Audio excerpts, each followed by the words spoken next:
Hello everyone and welcome back. Today we're talking about My Brilliant Friend, Season 3, Episode 7, Try Again. And at first you don't succeed, try again. And this was a brilliant episode for setting up what will be a crazy finale. What I loved about this episode is the contrast between Pietro and Nino. Nino is the definition of appearances can be deceiving. He promises the world, but there's nothing behind it. Whereas Pietro, as he's portrayed to us on screen, he's a bookworm. He comes from an academic family. His life is very much about his work. And he has no social life that I can see. He doesn't have friends. He doesn't really like going out. He doesn't like having people over.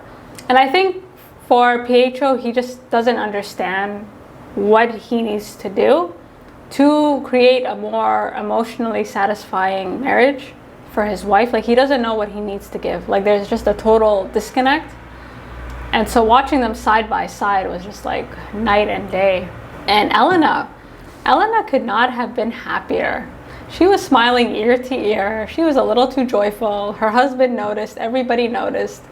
And Elena, up until this point, Lila has been the main character of the story. But I think Elena sees Nino as an opportunity to take back the narrative and be the main character in her own story. So she's always been in the background, overlooked. And now here she is, front and center. And it's hard to move through life when you think there's something better. And that's the position that Elena is in. She really thinks whatever inspiration, whatever she needs to find is on the other side of Nino. And she will be sorely mistaken. The other thing this episode pointed out is the fact that it's been 8 years since she's written a book. So that conversation with Lila when she told her, hey, your book is really bad, I think paralyzed her. And, she's had no real inspiration or desire to write. But this episode, she finds some inspiration and she's able to write again. So the episode starts off with a gun to Pietro's head, which I thought was an appropriate metaphor for the state of their marriage. And so this scene, I think, was really interesting for a lot of reasons. First, Pietro was shook beyond belief. And I love how Elena just had no sympathy for him whatsoever. She's like, you need to take it easy. It's not that deep. And what's interesting is the student that pulled the gun on Pietro comes from apparently a very good family. And so I think the purpose of this scene, correct me if I'm wrong, is like no space is safe from violence. And you see that in the following scene with what happens to Franco and Silvia. So this scene with Franco and Silvia was shocking. It was so violent. And so Franco, from what little we've seen, is a very outspoken activist. And again, the violence in Italy seems to be getting worse and no one is safe. And so one night he's walking home, he's out with friends. He's walking Silvia to her Vespa or her car, and he's brutally attacked. He's attacked to the point where he loses an eye. Not only that, he sees Silvia being assaulted. So she gets viciously assaulted by this gang. And, that whole scene was just took me for a loop.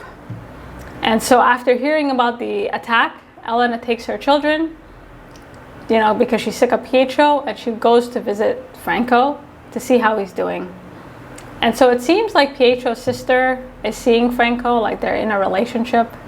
And Pietro's sister, like from what I gather of her, like she's very modern, right? She's very, I don't know, like there's something very faux, I don't know, like her whole vibe is, she seems cool. I don't know how she's in the book, but how she's portrayed to us, she seems all right. So Elena goes to see Franco, and Franco is just upset, right? He is just destroyed. He has lost an eye. He doesn't want to be touched. He saw Silvia being assaulted, and the last person he wants to see is Elena, right? He's just not having it. And as hard as Elena tries, there's nothing she can do, right? There's a scene where her daughter comes in and he's just like, get out. I don't want to see you. I don't want to. And like the level of violence is so extreme. Here you have Franco, someone from a great family, but the idea that he needed protection or that it would ever escalate to this point probably didn't even occur to him, right? Like he was thrown for a loop. So he's just, sitting there blaming himself.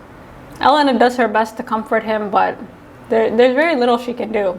And so they stay the night, and there's this cute conversation with Elena's daughter, where Elena, like Dede, I believe, asks her, you know, is that your ex? Is Auntie seeing him? Are you jealous? And Elena's daughter, like, she is very intuitive. Like, she knows everything that's going on with her mother. And I don't know how this will manifest, but I suspect they will not have a good relationship moving forward. Like, there's this kind of love-hate that's developing, you know, like, she's very inquisitive. But at the same time, I feel like that's sort of like, because we've seen moments where her daughter just doesn't do what she says, right? Like, there's this kind of, so I don't know how that's going to manifest itself later, but I suspect it won't be very good. And then there's a conversation between Elena and Pietro's sister. So this conversation is important for a lot of reasons. First, it gives her the inspiration to both write a book and potentially leave her husband, right? Because one of the observations that Pietro's sister makes is that she was surprised that Elena married Pietro. And so they're having a conversation about Franco, and Elena basically reminisces about, you know, all the things he did for her. You know, Franco, again, he kind of introduced her to this upper class, refined her. And as she's remembering her relationship with Franco, she realizes that he never really loved her. He wanted to mold her into a version that was best for him. You know, and the pattern that she sees with Franco isn't all that different from all the other men in her life. And she has this wonderful line, like, there's just a problem with, you know, men's need to educate women, as if we're unable to find ourselves without their guidance. And Pietro's sister is just looking over like, sis, you're really spitting some facts, like, you're spitting some truth, you know? And she's like, you need to write that down. That's amazing. And they have this conversation about Pietro, right? Like, Pietro's sister was a bit savage. She was like, yeah, he can barely find his own manhood. In fact, I'm really surprised you married him. And she mentions that Elena is a good girl. And I think Elena resents this whole, like, good girl narrative that she's been given, right? Like, she really wants to break this image that people have of her. And so the fact that even his sister thinks they shouldn't, that's how she took it, that they shouldn't even be married. She's like, well, I guess that's my cue to leave my husband for Nino. But yeah, like, that conversation was both great and potentially the beginning of the end. And so we get to the morning after, and they're having this kind of meeting about, you know, not just women's rights, but the increasing violence in Italy. And we see Silvia's face, and Silvia's face was just destroyed, right? Like, she was viciously assaulted. The people who did it would, you know, they'll never be brought to any type of justice. And, you know, during this time, it's interesting because you have this tension between, you know, the fascists and the communists, and also you have this other movement going on, which is the feminist movement. And somewhere along the way, everything, they all got separated, right? This political movement and this women's rights movement, because there's an observation that Elena makes. So she's watching Silvia's son, who's Nino's son, who looks like Nino, and her daughter role-playing, right? So Dede is very, like, her daughter is very, like, much the boss. You know, she's ordering this little boy, like, tell me to do the dishes, slap me, like, all this stuff. And Elena's looking at her being like, what is the point? You know, the young just end up doing what the old do with the same level of hatred, disdain, betrayal. And this is in reference to gender norms, right? So although, you know, they're having this meeting and they're fighting for rights, but the correlation between, you know, like, workers' rights and, you know, society kind of being more fair doesn't necessarily apply to gender norms. Like, this kind of, just how rigid this relationship between men and women are, like, it kind of exceeds any type of political space. Like, they're just so deep, they're so deeply rooted that even the children are recreating them. So, you know, it was just such a, there's a lot you could read into that scene, you know, but it was a wonderful, like, observation. And also these transitions, whenever Elena goes from place to place, I thought was super cool and very original, right? Because her face, she's so depressed. You know, the only time she's happy is when she sees Nino. Nino's horrible, horrible behind. So again, that's something to think about, the left separation from like the feminist movement. And I got this idea from this discussion that I've been watching called Our Brilliant Friend. So if you download the app Crowdcast and just search Our Brilliant Friend, you'll find all the discussions there. So just referencing my work. That being said, Elena's super inspired. She goes home and she starts, you know, doing research about the invention of women by men. So kind of reading all these texts about women, or where the central character is a woman, and they're written by men. And what she found is that they're very problematic, and they don't really speak to women's experiences in a way that, you know, is 100% authentic. So she kind of immerses herself. She's kind of in the thick of it. She's found inspiration again until there's a knock on the door. So her daughter comes to her and says, hey, one of Daddy's colleagues is here, come through. And she sees Nino. And her face when she sees Nino, like even Pietro noticed, he's like your jaw is hanging. Like she couldn't be more excited. They invite him to dinner. And this dinner is one of two encounters that I think just sealed, you know, Pietro and Elena's fate forever. So this dinner scene was imperative for a lot of reasons. First, this is the first time I'm seeing Pietro's like discomfort. Like he's very uncomfortable with his wife and Nino talking. Like maybe I'm reading into it, but you could tell like he was just trying to, you know, he kept touching her like, you know, like please don't sleep with this man. And Elena, like her eyes were just locked on Nino. She wasn't even looking at her husband. She was just looking at Nino like he was just the star, the sun. I was like, you know, pick up, like get up sis, like it's not that deep. Nino's very charming. And we find out a lot about him. So apparently he switched universities. He says it's because his mother is sick. But I don't know if that's true. I feel like wherever Nino goes, controversy follows. So I don't know, you know, like people who read the book, chime in the comment section below.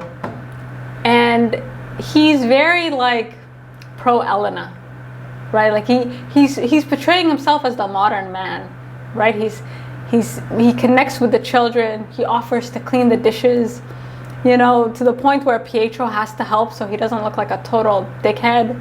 And, you know, their daughter says, it's weird seeing two men in the kitchen. And again, Nino's gestures, like, look how fun he is. Look how supportive he is. Look how amazing he is, right? Like, and it's also hollow, you know? When he leaves, Pietro looks at Elena and says, finally, a person worth spending time with. And Elena's like, yep, you know? So I think Pietro and Nino, like, on paper, they could be friends. But again, I sense that discomfort. One day, Elena's husband comes home and he says, okay, Nino has invited us to lunch.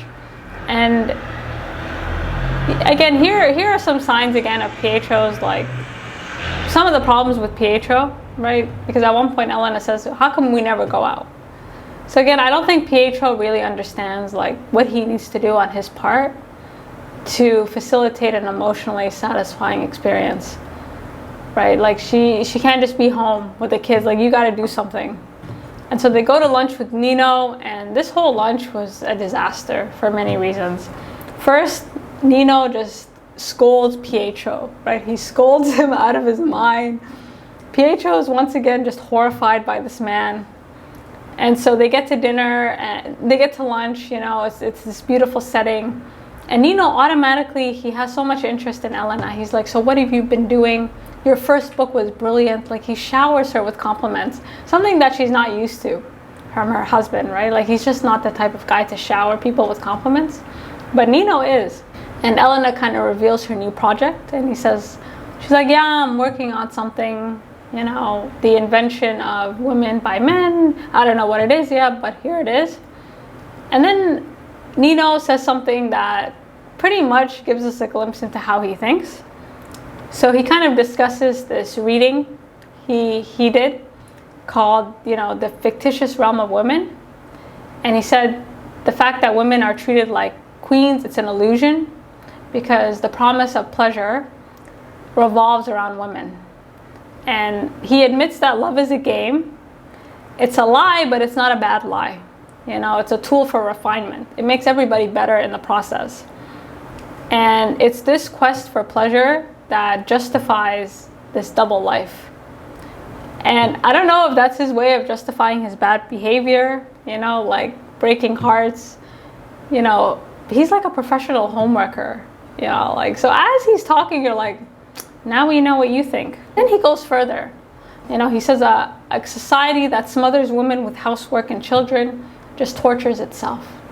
So as Elena is listening, she's like, yeah, that's amazing. And Nino's logic, although at face value it seems great, it's very carnal. Like he sounds smart, but at the base of it, there's no self-control, right? If you're kind of going after pleasure, you don't really care who you hurt, as long as you get what you want. And the problem with pleasure is that people are never satisfied. And that's the part that he's missing. And again, he's not as smart as he thinks. You know, he's kind of like a charlatan Casanova.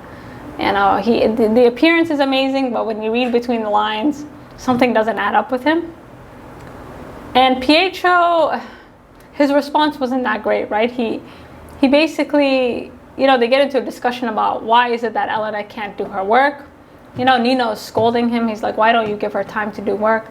You know, what is this? And Pietro's like, well, as long as it doesn't get in the way of my work, she's free to do what she wants. And again, Pietro, I think, wanted a more traditional housewife. You know, he married Elena, she's very educated, but at the same time, like, although she values, she's not a traditional woman, right? And so this tension between his work and her work, and it's causing such unhappiness. And I don't know if he's been blind to that unhappiness, because it doesn't seem like he is, because he's visibly uncomfortable. But whatever it is, it's not working.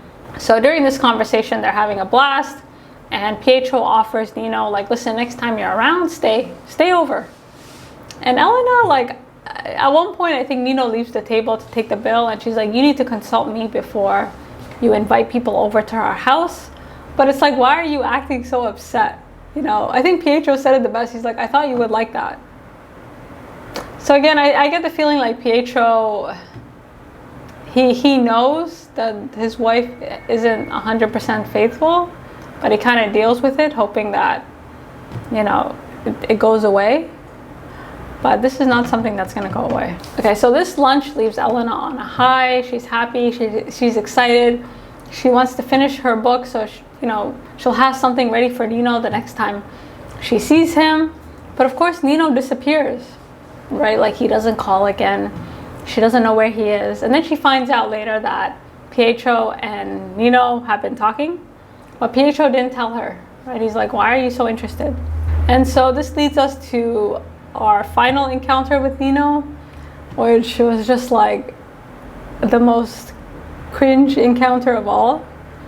So watching Elena prepare herself to meet Nino and his wife was just like ridiculous, because as she's getting ready, she's asking her husband for like opinions of the different outfits that she's wearing, and he's just like, it's fine, you look good. Also, why do you want to look good? You know, like, he's very, like, you could tell he wants to say something, but he doesn't. And the whole time she's kind of narrating, like, you know, I wish I could come up with an excuse to send my kids away, but I'm so curious as to what Nino will be like, you know. So Nino's wife is hot, to say the least. Like, she's very good looking. She comes from a great family. She's exactly Nino's type, or what you would think Nino's type is. So Elena, as much as she doesn't want to admit that she's competing, she is competing, right? And so we get to this encounter, and we meet Nino, and he's with his family, right? He has a son, he has his wife. He married into this ridiculously well-to-do family. He basically found a Pietro of his own, and they are just picture perfect, right? Not only are they picture perfect, Nino's wife, like all the women in Nino's life, they're obsessed with him. You know, that's the one thing, like, this episode made clear, especially towards the end, is that Nino's wife is very much fond of Nino. Like, she just looks at him like the sun, the stars, like everything. And there's a nice scene where they're kind of walking through this war room, right? Like competing for Nino's like affection. And at one point, like the couples kind of switch. And so Elena and Pietro have the strollers where Pietro and Nino's wife are talking. And they're very similar, right? They have similar vibes. And, you know, the fact that they had the strollers, again, like it shows you, it was a clever way to demonstrate class. Like this scene of them kind of split throughout the room. It was very well done. Like this episode was shot so well. And watching Pietro speak with Nino's wife, like, I don't know, people who have read the books, like, has Pietro ever cheated? Because he doesn't give the vibe that he has. Like maybe he's been tempted, but I don't think he has. And so Nino once again goes in on Pietro saying, have you given your wife time to work? And Pietro's like, leave me alone. Like, what do you care? You know, like Nino, again, he's kind of positioning himself as this modern, you know, forward-thinking man. And Pietro's here, you know, draconian. He belongs in this war room. Like, he's a thing of the past. And Elena kind of, there's this moment where she kind of gives Nino her book to read. She kind of sneaks it to him almost. You know, and Nino's like, you know, like, I'm so honored. Like, as if. And she was so excited to give it to him. Again, her face says it all. Like, she can't even hide how excited she is to see this raggedy man. So this kind of gesture of her giving him the book opens up the window, the literal window for Nino to walk in. So Nino reads the book and he comes back on his own. You know, he's standing there like a Disney character being like, Elena, I want to talk to you. He wanted to talk to her alone. And he basically starts praising her. Right? He's like, your ability as a narrator, what you've written is amazing. You're amazing. And she's standing there ready to jump out the window, ready to risk it all for this man. And, you know, she really, again, she's projecting a lot onto Nino, hoping that he'll be able to make her happy or satisfy whatever she thinks is missing in her life. But the thing about happiness, and like only you can make yourself happy. Like there's no one person in the world that can make you more or less happy besides yourself. But Elena, you can't tell her nothing. And then Nino says something that I think nails her coffin. He says, you know what, for so long, Lila has blinded us both. You know, and because of that, I overlooked you. You know, you attributed talents that are your own to Lila, but that's not the case.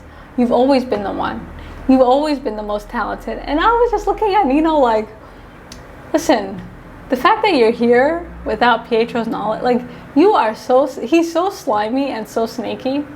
And I think he kind of gets off on winning, you know, or kind of conquering people, you know, taking people away. Like for Nino, as he said in that lunch, it's like the quest for pleasure. You know, he has this very carnal desire to win.